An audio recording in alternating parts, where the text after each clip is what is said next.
Hi guys, Mr. P here, and I've got another video for you. This is the video in the series looking at counting down the top 20 flexes in primary school. There's things you did in primary school that gave you a sense of self-importance, where you're able to show off and just feel like you were above your fellow peers. We are now counting down the top 10. In this video, we're going to be counting down number 10 to 6. And as always, I want to know what you think, so let me know in the comments. Let's give it a go. Here's number 10. So number 10 is when you are taken out of your normal lesson to go and do a music lesson. That might be learning to play the guitar, learning to play the piano, any sort of instrument. And this is pretty big news, because let's be honest, you are missing your normal lesson time to turn into the next Jimi Hendrix. And there will come some point where you then get to perform what you have been learning during these sessions, either to your class or the whole school during some sort of an assembly. And this turns into your Woodstock. This is your moment to shine in front of your whole class, and it goes down. Let's be fair, the children in the school have never seen anything like when you rock out and you're like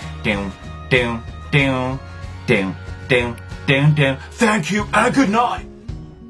Number 9 is when it is school photograph day and you've got a sibling, a younger sibling, and you have to go down and collect them so that you can get your picture taken with them. This is huge flex, because if you are going down to another classroom, and there's levels to this as well, you've got to think about it. If your brother or sister is only 1, maybe 2 years younger than you, and you're within the same key stage, doesn't quite work. But if you're going from key stage 2 down to key stage 1 to collect your brother or sister, you are walking into the classroom like some sort of celebrity to collect your brother, while all the other children, who is this? They are the coolest person ever.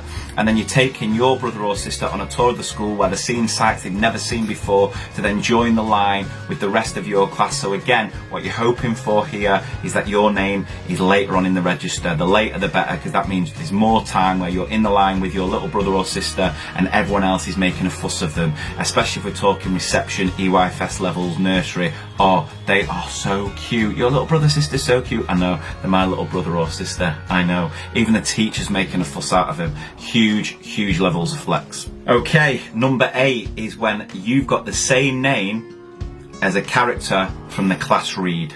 Wow, different levels. If you're named Charlie and your teacher's reading Charlie and the Chocolate Factory, you might as well get a statue built in the corner of the classroom, because that puts you on a pedestal above all your other classmates. This is huge. And again, it's also massive if you've got the same name as a child in a maths problem, especially if that child in the maths problem is doing something ludicrous like going to the shop to buy 75 pineapples, because everyone's turning around to you going, Dan, why would you go to the shop and buy 75 pineapples? It wouldn't make sense. Why would you do that? I don't know, guys. Let's just work out what this problem's going to be. So number 7, short and sweet here. It's being chosen to go to the front of the line.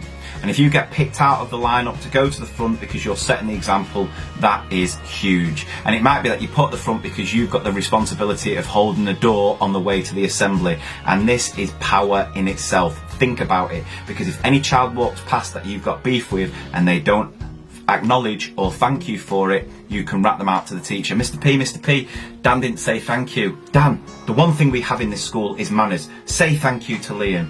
Thanks, Liam.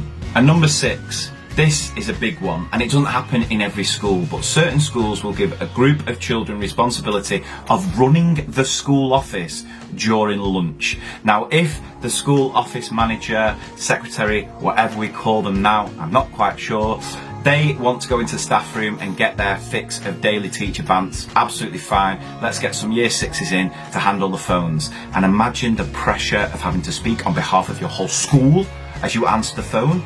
Could be anyone, could be Ofsted, and you're the first point of contact for your school. That is huge. And there we have numbers 10 to 6. We are getting closer, because the next video is going to be the top 5.